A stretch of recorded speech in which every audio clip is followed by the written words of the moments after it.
வணக்கம். நான் doctor Shanthi Krishna Raghu from Ashwin homeo clinic. நான் சொல்லக்கூடிய இந்த அறிகுறிகள் உங்கள் குடும்பத்தில் யாருக்காவது இருக்கான்னு ரொம்ப கவனமாக கேட்டு, இது மாதிரி இருந்துச்சுன்னா என்ன காரணத்தினால இது வந்திருக்கு, இதனால என்ன விளைவுகள் ஏற்படும், என்ன மாதிரியான சிம்டம்ஸ் இருக்கும், இதை எப்படி நம்மளே வீட்டில் இருக்க உணவுகள் கொண்டு சரி பண்ணிக்கலாம் அப்படின்றத நீங்கள் தெரிஞ்சுக்கோங்க. இது எல்லாருக்கும் இந்த காலத்துக்கு தேவைப்படக்கூடிய ஒரு முக்கியமான விஷயம். உங்களுக்கு அடிக்கடி ரொம்ப டயர்ட் ஆகிடுது. அவங்க வீட்டில் இருக்க பெரியவங்களாக இருக்கலாம், சின்ன பிள்ளைங்களாக இருக்கலாம், அப்பா அம்மாவாக இருக்கலாம், குழந்தைகளாக இருக்கலாம், யாராக இருந்தாலும் அடிக்கடி டயர்ட் ஆகிடுறாங்க, ரொம்ப சோர்வாகவே இருக்காங்க, எந்த நேரம் பார்த்தாலும் எரிஞ்சு எரிஞ்சு விழுகிறாங்க, ரொம்ப லத்தாஜியாக இருக்கிறது. அதாவது எந்திரிச்சு கிளம்பணும், செய்யணும், வேலை பார்க்கணும் அப்படின்னாலே முடியவே முடியாது. ரொம்ப சோம்பேறித்தனமாக லத்தாஜியாக இருக்கிறாங்க அப்படின்னாலோ, இல்லை லோ மூடி, எப்போ பார்த்தாலும் ஒரு மாதிரி எது கேட்டாலும் எனக்கு அது வேண்டாம், எனக்கு அது பிடிக்கல, நான் வரல அப்படின்னு சொல்லக்கூடிய ஒரு லோ மூடு இருக்குது அவங்களுக்கு அப்படின்னாலோ, இல்லை அடிக்கடி தலைவலி வருது அப்படின்னாலோ, இல்லை படபடப்பு இருக்குது, பால்பிட்டேஷன் இருக்குது அப்படின்னாலோ, பசியே கொஞ்சம் கூட இல்லை அப்படின்னு சொல்லிட்டு இருந்தாங்கனாலோ, அவங்க ஸ்கின் வந்து ரொம்ப எல்லோவாக மாறிட்டு இருக்க பார்த்தா வெளிரி போன மாதிரி இருக்குன்னு சொல்லுவோம். பார்த்தோம்னா அப்படியே பார்த்தா ஸ்கின் எல்லோவாக சேஞ்ச் ஆகிட்டு இருக்கும். அந்த மாதிரி இருந்துச்சுனாலோ, பின் நீடில் மூமெண்ட்னு, பின் நீடில் சென்சேஷன் சொல்லுவோம். ஒரு ஊசி வச்சு குத்துற மாதிரியான உணர்வு வந்து இருக்கும் கை கால்களில், அந்த மாதிரி இருக்கும். மெமரியே இருக்காது, ரொம்ப அடிக்கடி மறதி அதிகமாக இருக்கும். எப்போ பார்த்தாலும் ஒரு டிப்ரெஸ்டு மூடிலே இருப்பாங்க, ரொம்ப வீக்காக இருப்பாங்க, சரியான டைஜஷனே இருக்காது. ஸோ கேஸ்ட்ரோ இன்டெஸ்டினல் லீசன்ஸ் ஏதாவது ஏற்பட்டுகிட்டே இருக்கும். Neurological changes like vision problem வரலாம், கண் பார்வையில் குறைபாடுகள், மெமரி குறைபாடுகள், அது மாதிரி டிங்க்லிங் சென்சேஷன், ஒரு கூச்ச உணர்வு இருக்கலாம் நம்மளோட கால் பாதத்தில் கையில், அந்த மாதிரி டிங்க்லிங் சென்சேஷனை ஃபீல் பண்ணலாம். பேலன்ஸ் சரியாக இல்லாமல் நடையில் ஒரு தடுமாற்றம், அந்த கோஆர்டினேஷனில் வந்து ஒரு ப்ராப்ளம் ஏற்படும், அட்டாக்சியான்னு சொல்லுவோம். ஸோ அந்த மாதிரி இருக்கிறது, மசில் வீக்னஸ் இருக்கிறது, ஸோ இந்த மாதிரிலாம் ஏற்படலாம். ஸ்கின்ல பார்த்தோம்னா ஹைப்பர் பிக்மெண்டேஷன் அதிகமாக அங்கங்கே திட்டு மாதிரி கலராக மாறி இருக்கிறத பார்க்க முடியும். ஸ்கின்னு ஹைப்பர் பிக்மெண்டடாக கருப்பு திட்டுகளாக இருக்கிற மாதிரி, இல்லைன்னா அங்கங்கே கலர் வந்து குறைஞ்சி விட்டிலுகோ மாதிரி வெண்புள்ளிகள் இருக்கிறத பார்க்க முடியும்.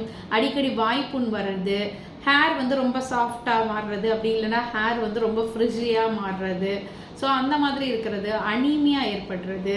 ஸோ இந்த மாதிரியான சிம்டம்ஸ் எல்லாம் இருக்குது அப்படின்னு சொன்னோம்னா அவங்களுக்கு விட்டமின் B12 டிஃபிஷியன்சி இருக்கலாம். நிறைய பேர் வந்து இந்த B12 வந்து ரொம்ப முக்கியமான ஒரு விட்டமின், அதனால இவ்வளோ பிரச்சனை வரும் அப்படின்றது தெரியாமல் இருப்பாங்க. இந்த காலத்தில் இது நிறைய பேருக்கு இந்த B12 டிஃபிஷியன்சி இருக்குது. இந்த B12ங்கிறது RBC ப்ரொடக்ஷனுக்கு ரொம்ப முக்கியமான ஒரு விட்டமின். இந்த RBC தான் என்ன பண்ணுது, நம்ம பாடிக்கு தேவையான செல்களுக்கு தேவையான ஆக்சிஜனை கொண்டு போய் கொடுத்து அது எரிக்கப்பட்டு நம்ம உடம்புக்கு எனர்ஜி கிடைக்கிது. ஸோ இந்த B12 டிஃபிஷியன்சி இருக்கும்போது ஆட்டோமேட்டிக்காக அனீமியாவும் டெவலப் ஆகிடும்.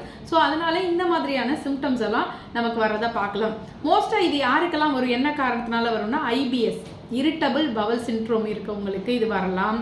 அது மாதிரி டேப்வார்ம் இன்ஃபெக்ஷன், சின்ன குழந்தைங்கள்லையே இது B12 டிஃபிஷியன்சி வருதுன்னா அவங்க வயிற்றுல டேப்வார்ம் சொல்லக்கூடிய பூச்சிகள் இருக்கிறதுனால வரலாம். எய்ட்ஸ் பேஷண்ட்டுக்கு வரலாம். மால் அப்சார்ப்ஷன் இருக்கு, சரியா சாப்பிட்றோம், நல்லா தான் சாப்பிட்ற சாப்பாடு உறிஞ்சப்படாமல் இருக்கு அப்படின்னா வரலாம். அது மாதிரி பார்த்தோம்னா பெர்னீசியஸ் அனீமியா அப்படின்ற கண்டிஷன்ல வரலாம்.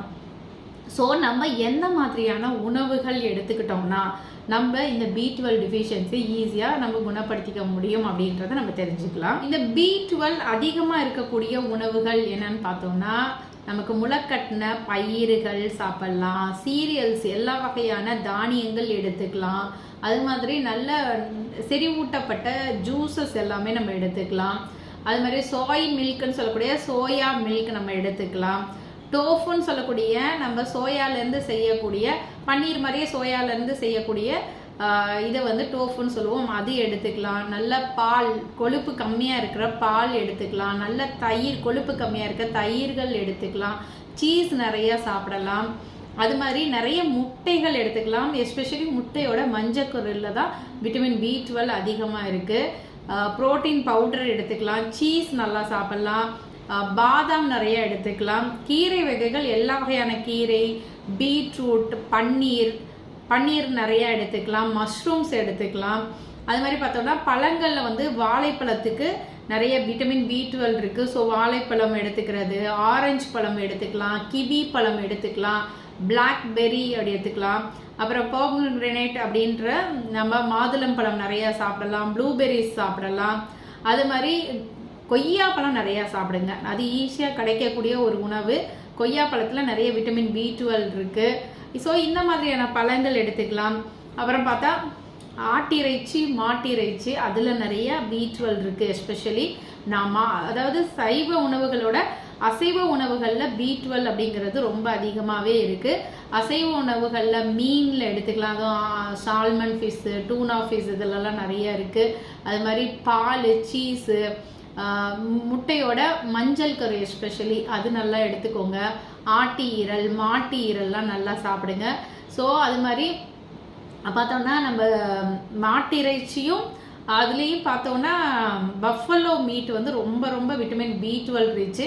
அது மாதிரி லிவர்லேயும் பார்த்தோம்னா மாட்டோட லிவர் எடுத்துக்கிட்டோம்னா நல்ல B12 கிடைக்கும். ஸோ அது டிஃபிஷியன்சி இருக்கிறவங்க இந்த உணவை நம்ம எடுக்கணுமான்னு சலிச்சுக்காம நம்ம எடுத்துக்கிட்டோம்னா அந்த டிஃபிஷியன்சியை நம்ம பூர்த்தி பண்ண முடியும்.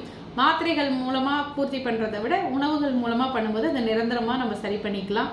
அது மாதிரி இறால் எடுத்துக்கலாம், நண்டு எடுத்துக்கலாம். நீங்கள் சிக்கன், கோழி இறைச்சிலையும் எடுத்துக்கலாம். கோழிலையுமே இருக்கக்கூடிய லிவர் எடுத்துக்கலாம்.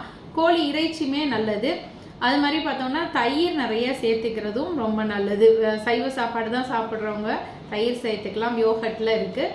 ஸோ இந்த மாதிரியான உணவுகள் மூலமாக நம்ம B12 டிஃபிஷியன்சியை, இந்த அறிகுறிகள்லாம் இருக்குது அப்படின்னு சொன்னால் இந்த உணவுகளை அதிகமாக எடுக்க ஆரம்பிச்சிருங்க. ஒரு பிளட் டெஸ்ட் பண்ணி பாருங்கள், விட்டமின் B12 உங்களுக்கு நார்மலாக இருக்கா இல்லை கம்மியாக இருக்கான்னு பார்த்துட்டு இந்த உணவுகளை எடுத்துக்கோங்க. ஸோ இந்த உணவுகள் எடுக்கும் போதே இந்த சிம்டம்ஸ் எல்லாம் உங்களுக்கு கொஞ்சம் கொஞ்சமாக குறையிறத பார்க்க முடியும். இதை மீறியும் உங்களுக்கு சிம்டம்ஸ் இருக்குன்னா ஹோமியோபதி டாக்டரை கன்சல்ட் பண்ணுங்க. B12 டிஃபிஷியன்சிக்கு நிரந்தரமான தீர்வு காண முடியும். உங்களோட சிம்டம்ஸ் அடிப்படையிலேயே என்ன சிம்டம்ஸ் இருக்கோ அந்த சிம்டம் டோட்டாலிட்டி பார்த்து மெடிசன்ஸ் கொடுக்கும்போது உங்களுக்கு அந்த சிம்டம்ஸ் எல்லாம் நிரந்தரமாக குணப்படுத்துறதுக்கு அற்புதமான மருந்துகள்லாம் இருக்குது. ஸோ உணவுகள் மூலமாகவே நம்ம இதை குணப்படுத்திக்க முடியும். ஸோ இந்த மாதிரி அறிகுறிகள் இருக்கக்கூடிய யாராக இருந்தாலும் அவங்களுக்கு உடனடியாக அந்த வீடியோ ஃபாலோ பண்ணுங்கள். சரி, நிறைய நம்ம நோய்கள் நினைச்சக்கூடியது சாதாரண உணவு டிஃபிஷியன்சினால் வரக்கூடிய பிரச்சனைகள் தான். ஸோ அந்த விட்டமின்லாம் முக்கியமான விட்டமின் தான் விட்டமின் B12. அது நிறைய பேருக்கு தெரியாது. ஸோ நிறையா ஷேர் பண்ணுங்கள். நன்றி.